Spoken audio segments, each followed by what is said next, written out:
Welcome to the Brigham Young University Family History Library webinar series. Feel free to use the chat box for any questions. If we are unable to get to them during the presentation, they will be answered at the end. My name is Braden Knutson. I will be your host for this webinar. Today we will be pleased to hear from James Tanner, who will be giving a presentation titled Using Online Maps to Locate Cemeteries. James Tanner has a bachelor's degree in Spanish and a master's degree in linguistics from the University of Utah. He received a Juris Doctor degree in law at Arizona State University. He served for 2 years as an intelligence analyst for the U.S. Army and 39 years as an Arizona trial attorney. He has previously owned a retail computer business and an Apple Macintosh software company. James has over 32 years experience in genealogical research and is an avid blogger of Genealogy Star blog and Rejoice and Be Exceeding Glad. He served for 10 years as a missionary at the Mesa, Arizona Family Search Library and is currently serving at the BYU Family History Library. He has presented at expos and conferences around the U.S. and Canada. James has 7 children and 33 grandchildren.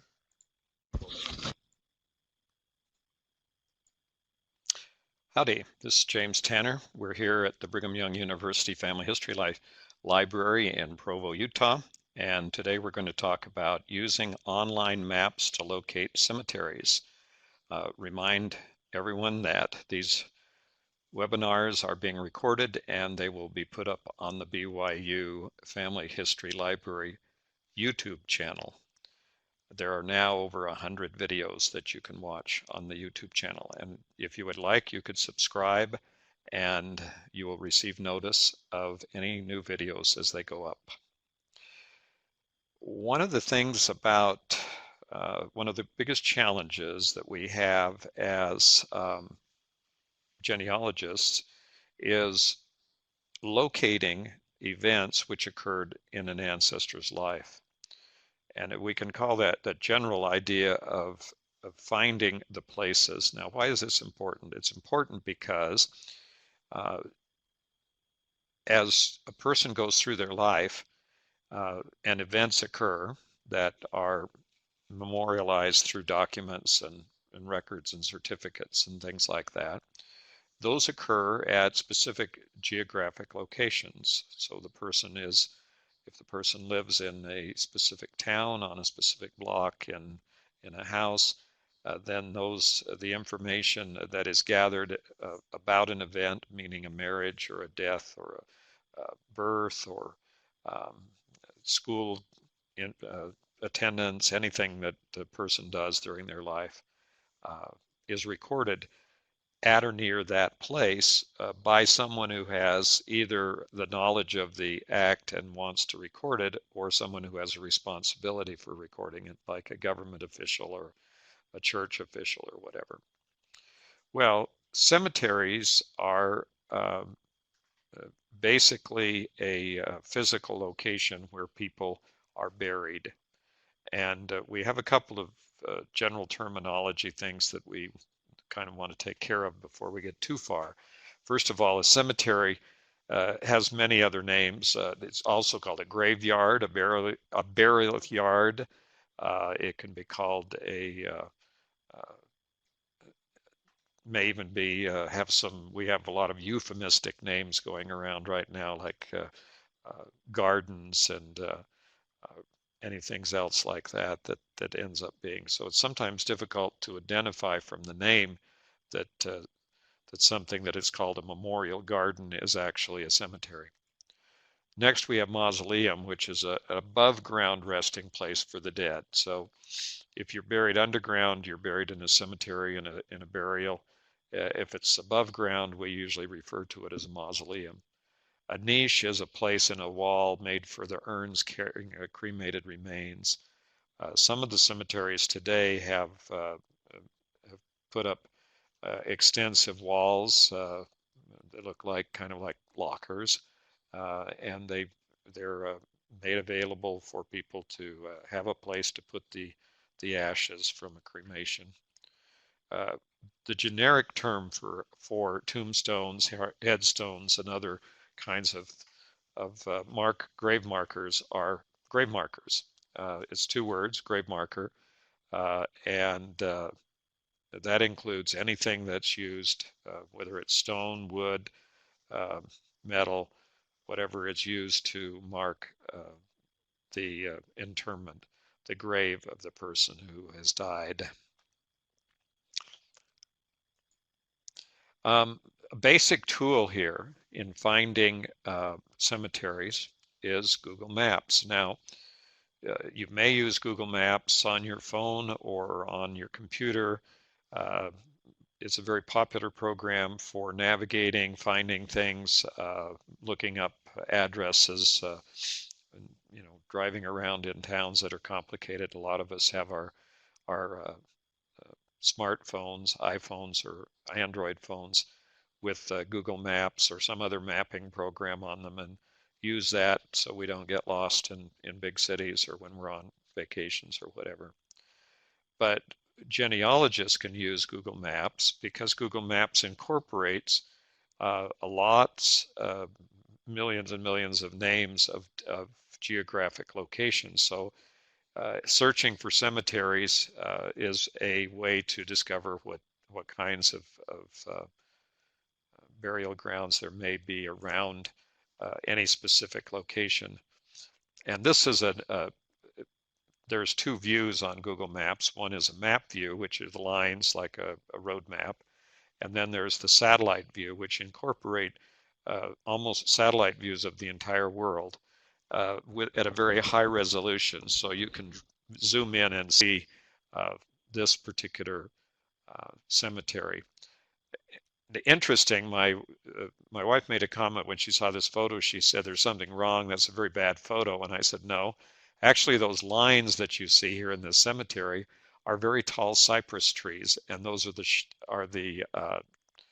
shadows from these very tall, narrow cypress trees. So it created a pattern uh, in the way that it looked when it was taken from a satellite view." Here's you can zoom in with Google. This is about the limit of zooming in. You can go a little bit further down in some places in larger cities and things, but you're not going to be able to necessarily identify an individual grave marker, but you will be able to see pretty much the layout of the cemetery. Now, if we're going to go out and look for a cemetery, the first thing you would do would be to go into Google Maps and put in the word cemetery and the general location. That would be the name of a town or the part of the town or something that you're interested in finding the cemetery. In this case, I have put in a search for cemetery in Provo, Utah, and here on the map it is showing me the all of the cemeteries in the vicinity of Provo, Utah. The big blue thing there to the side is Utah Lake, and the freeway going up through central Utah up to Salt Lake and south into southern Utah. So this is basically what's called Utah Valley, and those are the cemeteries. Once you have located a cemetery that you're interested in, for example, here's the Provo City Cemetery, then you can zoom in to see the exact map of the cemetery, and then further you zoom in by clicking on the plus signs. There's usually a little slider on the map that shows you that you can zoom in or out and look at the individual higher magnification of what's happening. Now, what happens is that there are a lot of remote locations. Cemeteries, there are basically two categories of cemeteries. You have public cemeteries and you have private cemeteries. The private cemeteries can be anywhere. Historically, people have used, especially farm people, have dedicated a portion of their farm sometimes to a cemetery, and it's private, and people and members of the family were buried there and no one else. So it's sometimes those are the ones that are the most difficult to locate. Public cemeteries could have been used by the town while the town was in existence, But many times, and throughout the country, towns have disappeared for a variety of reasons. Probably one of the most common reasons was that they were mining towns. They had a mining towns and people died in the town and were buried in the mining town cemetery. When the ore or the oil or whatever else was being mined ran out, then the people left and the cemetery was abandoned, and eventually the town can basically be lost. Of course, there's other situations where dams have been built and towns have been flooded, and the cemeteries have also either been relocated or they've been abandoned. It's also interesting that there are cemeteries that some of the larger cities in the United States, and I think Philadelphia is one that's probably one of the most notable examples of this problem, is that the churches in downtown Philadelphia, historically going back into the 1800s, had cemeteries because most of the churches in Pennsylvania and those eastern states, uh, there were burial grounds, cemeteries associated with the churches. Well, the churches in the area that's now in metropolitan Philadelphia, uh, when the town built up, the land became so valuable that most of those cemeteries were rebuilt. They were either built over, they were abandoned, and in some cases, like happened with my great great grandfather, his grave was moved out of downtown Pennsylvania into the next county. So he died in Montgomery County, was buried in the Fourth Presbyterian Church in Montgomery County, and then was moved to uh, Bellingtonwood in Montgomery County.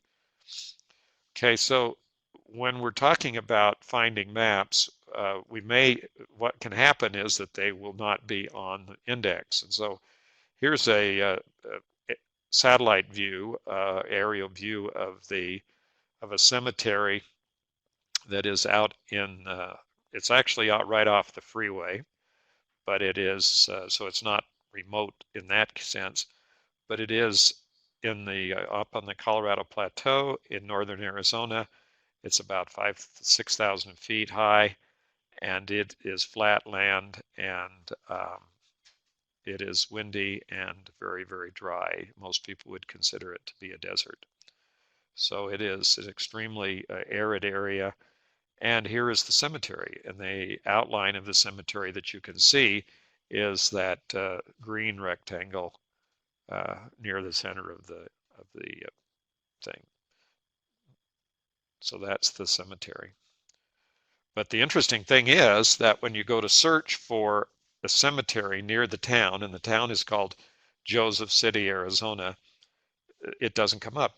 There is no cemetery according to the map. And you can work your way through all the different kinds of maps and never find a reference to this cemetery that's very much evident on the satellite view right there. Okay, now if I zoom in, you can actually see that it is a cemetery because you can begin to see the layout and the headstones and the things that, this would be a classic aerial shot of a cemetery. So let's go to the large online database program, Find a Grave. And Find a Grave has a cemetery search. And there are presently, I think, about 250,000, over 200 different countries, and over 250,000 cemeteries, of which they have either partial or full listings for the all of the people buried, the interments buried in the people buried in the cemeteries.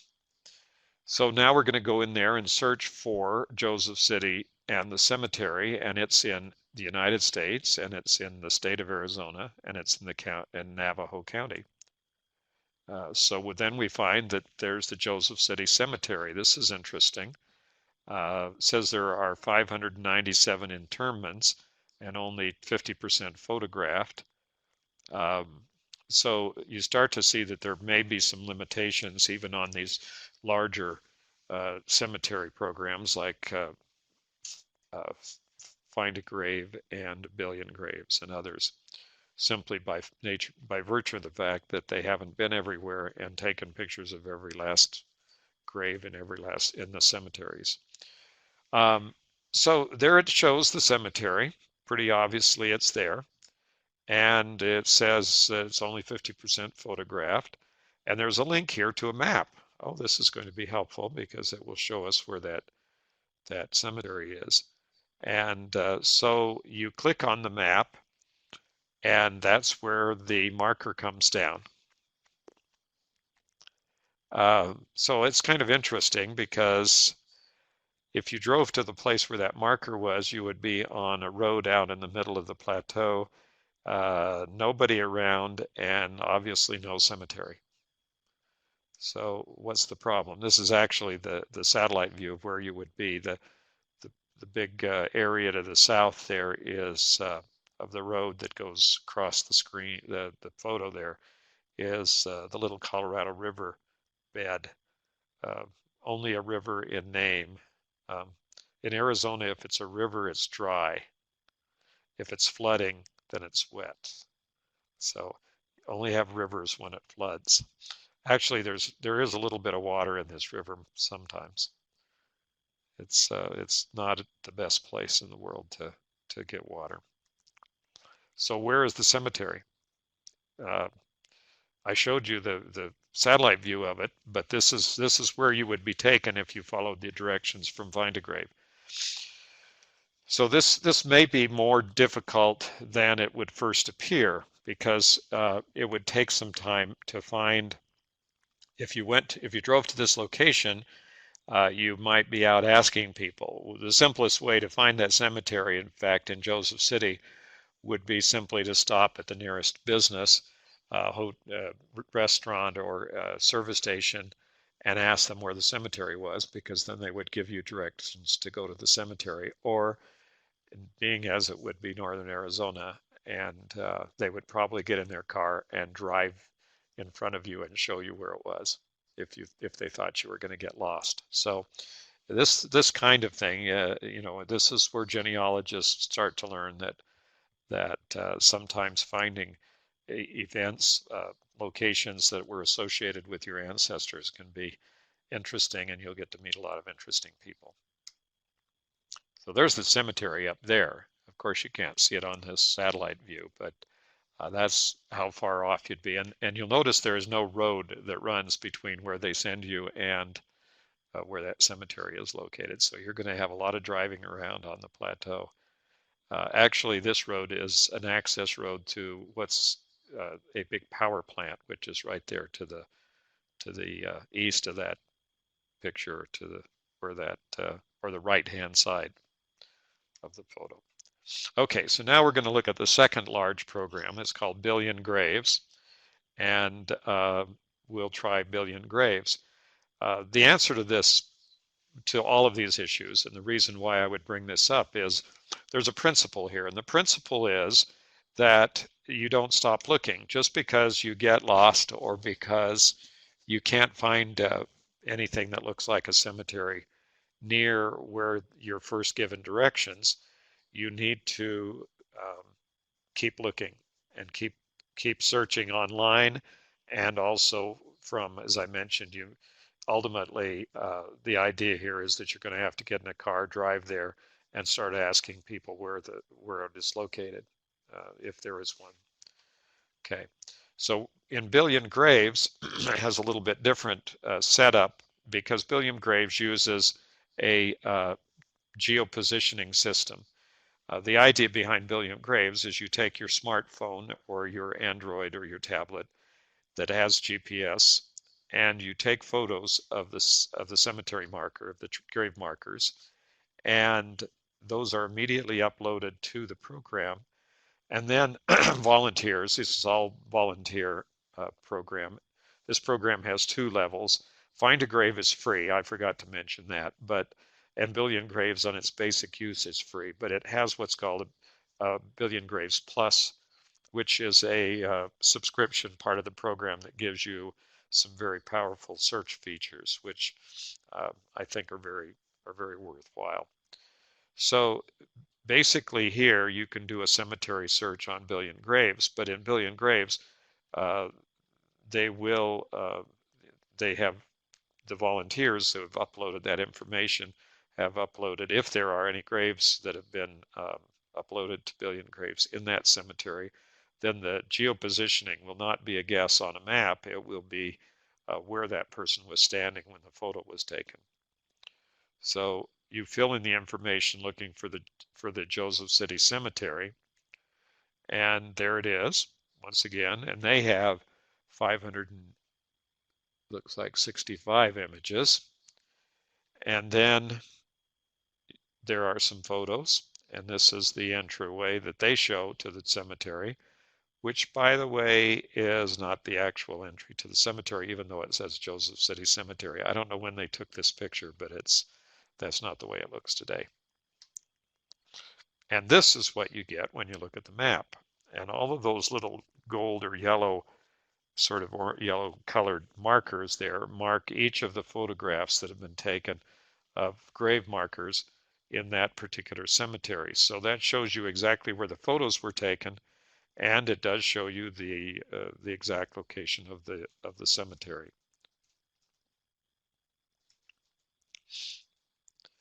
And it shows you, in addition to that, the location of each of the burials that has where that photo's been taken.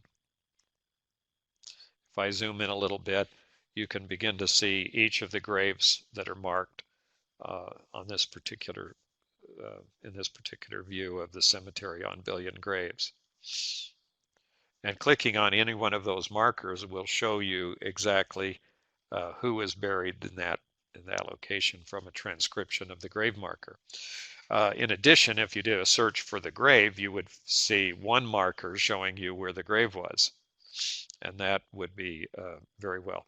Now, the advantage here is that you can pull out your smartphone or your tablet or whatever has the GPS, a GPS, you know, any kind of GPS enabled device, and pull up the map on your phone, and then your blue marker or whatever kind of marker you have showing where you are, and then all you have to do when you're sitting in the cemetery is walk towards the grave, and the blue marker then takes you directly to that grave. So, and I've done this. I've actually used this to find graves that I had no idea where they were located, and been able to walk directly over. And when the little blue mark showed me I was standing at the grave, I looked down and there was the grave marker. So you don't want to look down and keep your eyes on the GPS, by the way, while you're walking. You need to look up occasionally. It's as bad as driving, and being in a cemetery is not a good place to try to walk around when you're watching your GPS, because you just may run into one of those grave markers.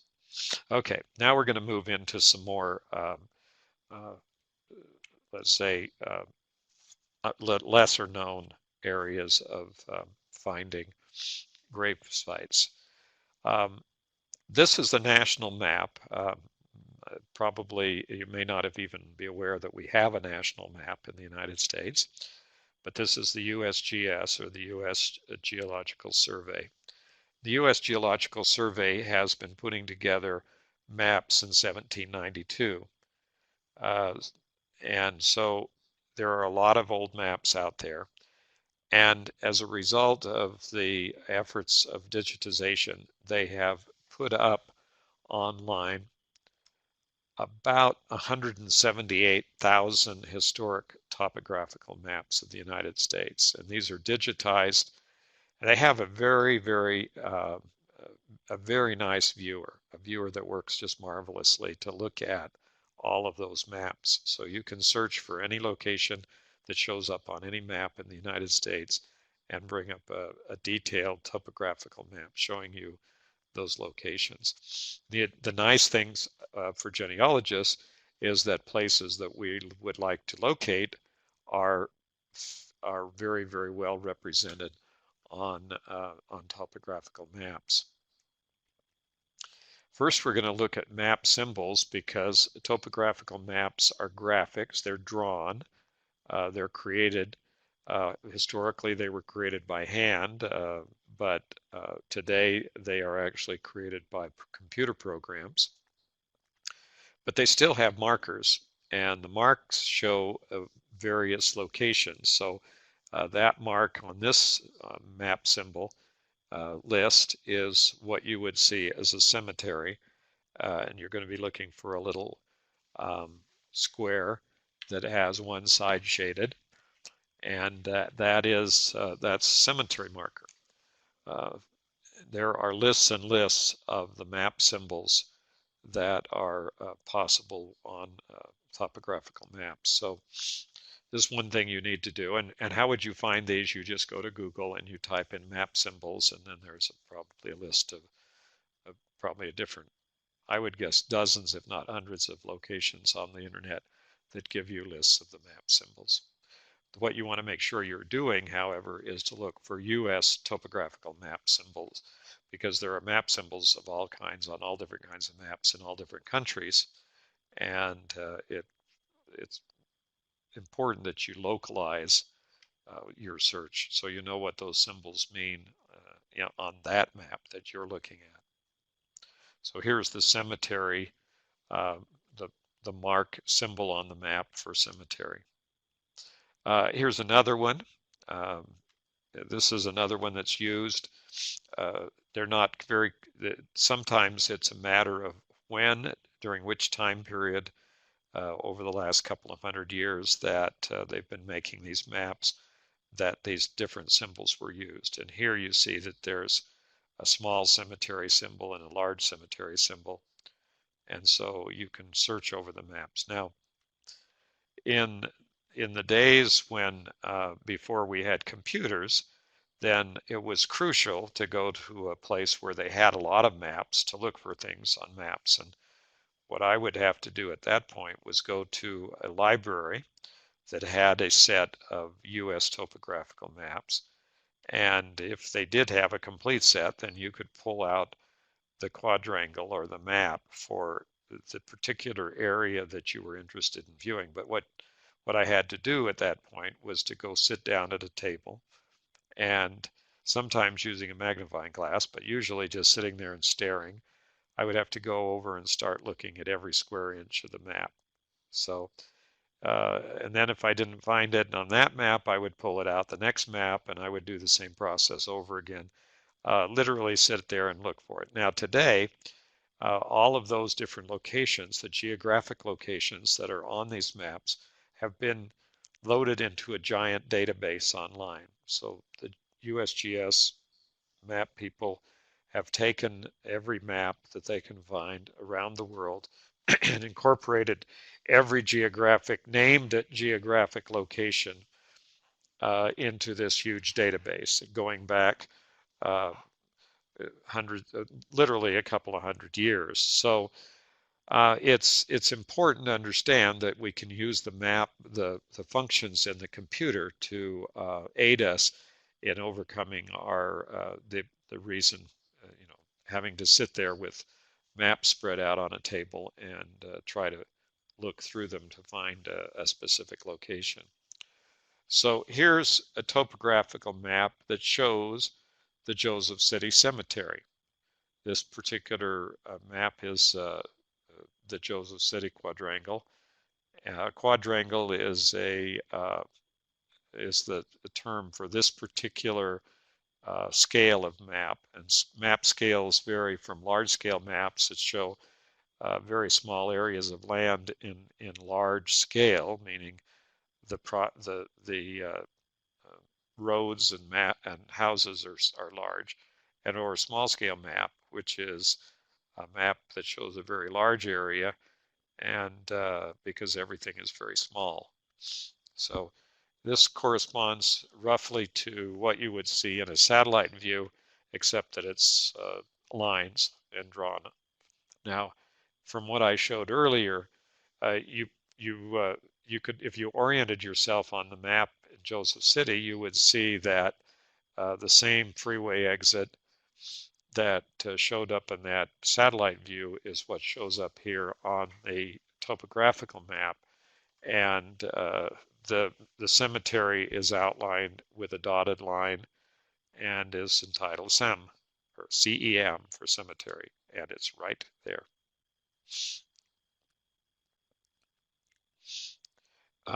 One of the things that comes with topographical maps and using them all the time is that they show contour lines that show elevation.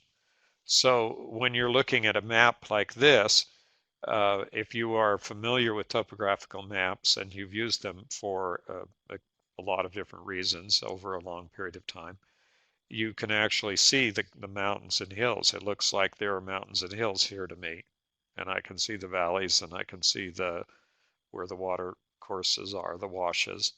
There's no water in them, but there's washes and everything there. Okay, so if we zoom in now, you can see that actually, went too fast. Actually see that cemetery down there near the bottom of that picture where it says CEM, C-E-M. It's right over where, next to where it says 5003, which is the elevation at that point. The next place where we want to look for any kind of map is a program called oldmapsonline.org.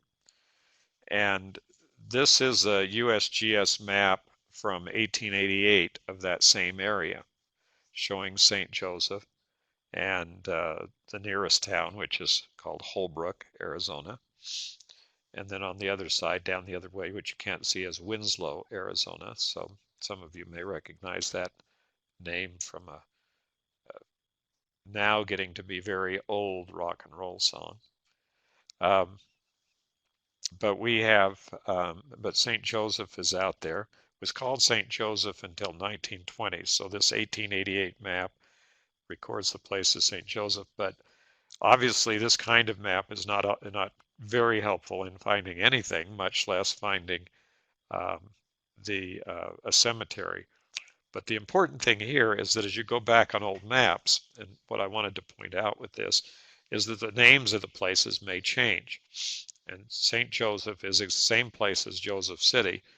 What happened is that it was on the railroad, on the Atlantic and Pacific Railroad, and the railroad company and the government, the post office, said that St. Joseph was confusing people because they thought it was St. Joseph, Missouri, and they ended up in the middle of the desert. So actually, it was the mail, not the people. But I imagine there's some people probably got there too without knowing where they were going. But so they made them change the name of the town in the 1920s to Joseph City. And if we go back even further, we're back to a map in 1876, which is about the time that these places were settled. And in this case, this map, the place is called Sunset Crossing, and that was what Joseph City, or St. Joseph before that, was originally called. It was also called Allen's Camp, but I don't think that ever appeared on a map. But so if we zoomed in, that's about as far as I could get zoomed in on that map and still get the area. But it says Sunset Crossing off to the left-hand side, right, and the part that was Joseph City was right in the middle of that map there.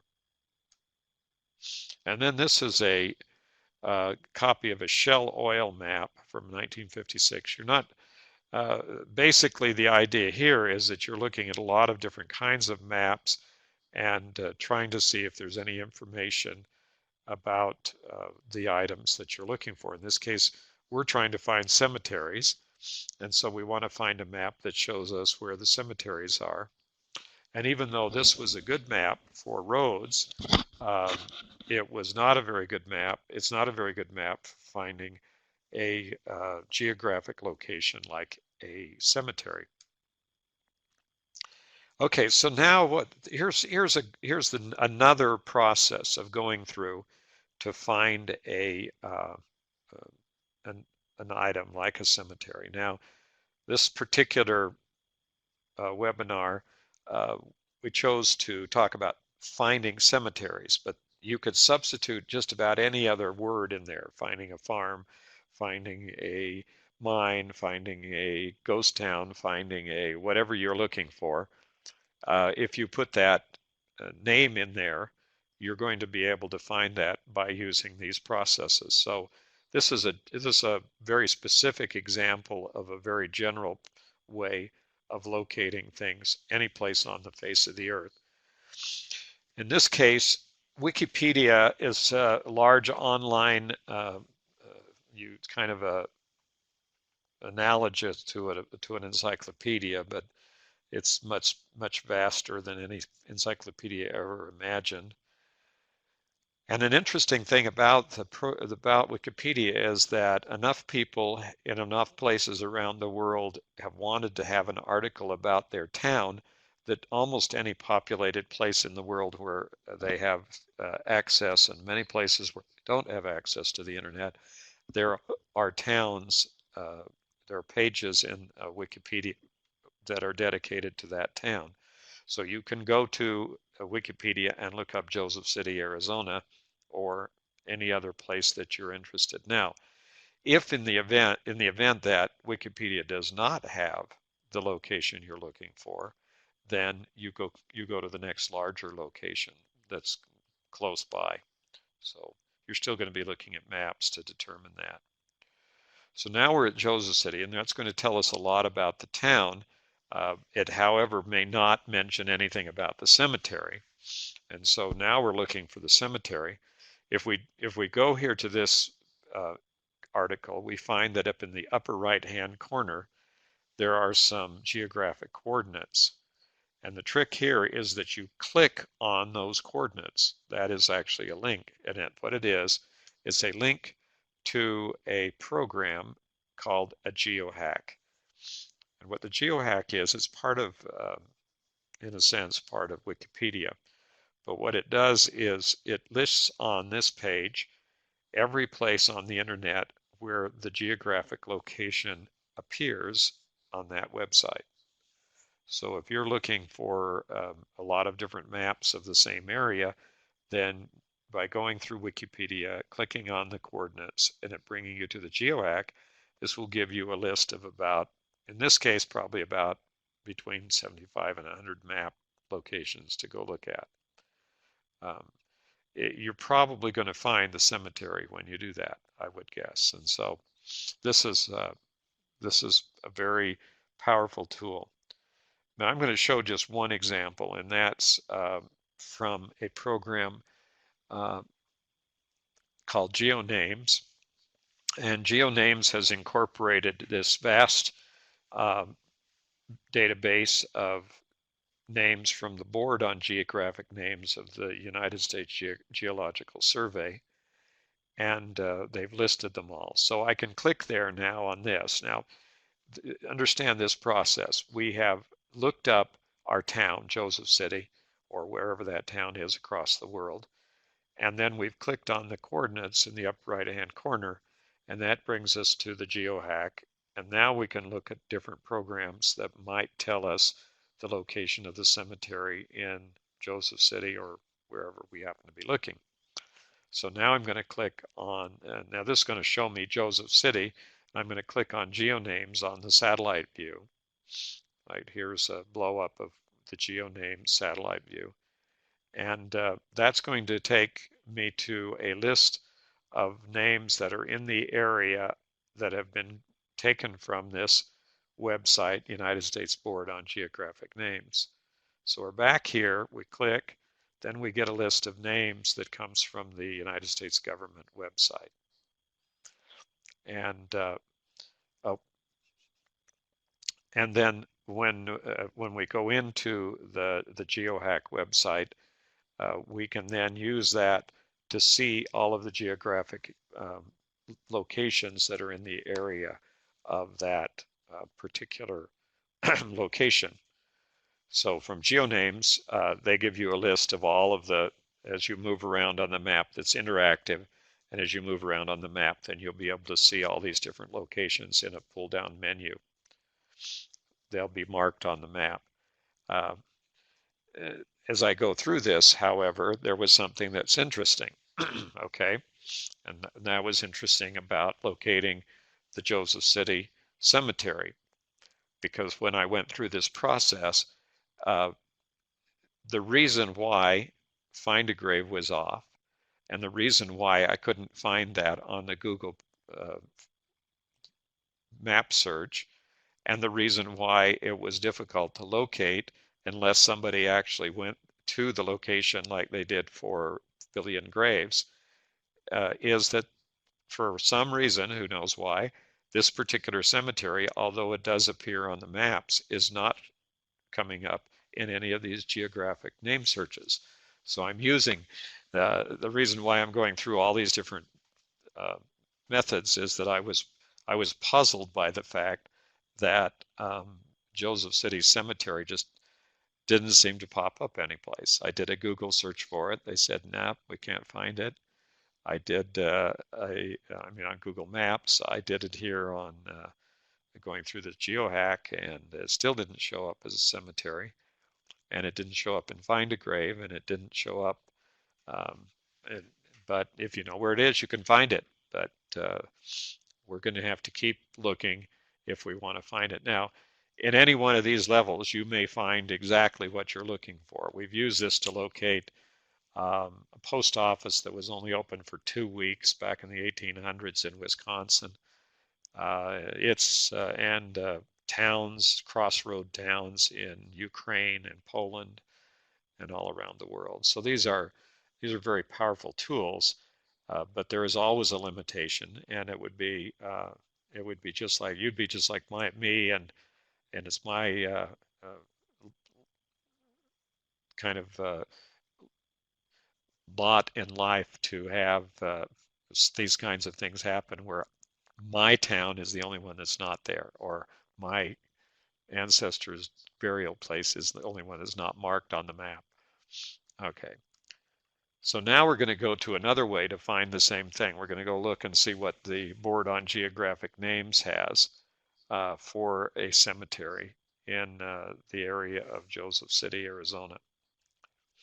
So we're going to go in and look in Joseph City, and we see that there is a feature list for doing a domestic search on the Geographic Names Information System, or the GNIS, which is a way of searching for all of these geographic names that they've accumulated over the last couple of hundred years. And so I'm looking for a cemetery in Joseph City, Arizona in Navajo County. And when I do that, I come up with a long list of places in Joseph City. There's Joseph City Spring, a wash, a tank, a post office, a high school, a fire district, and all of this, but no cemetery.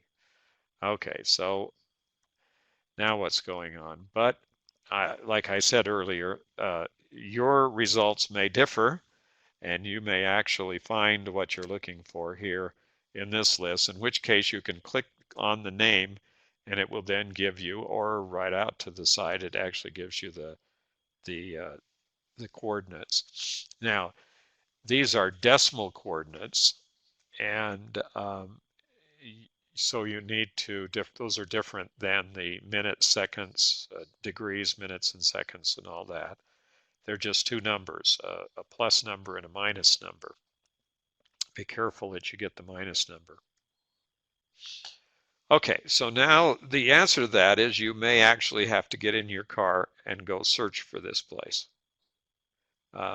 Even though we have gone through 3 or 4 different ways of tracking down a cemetery.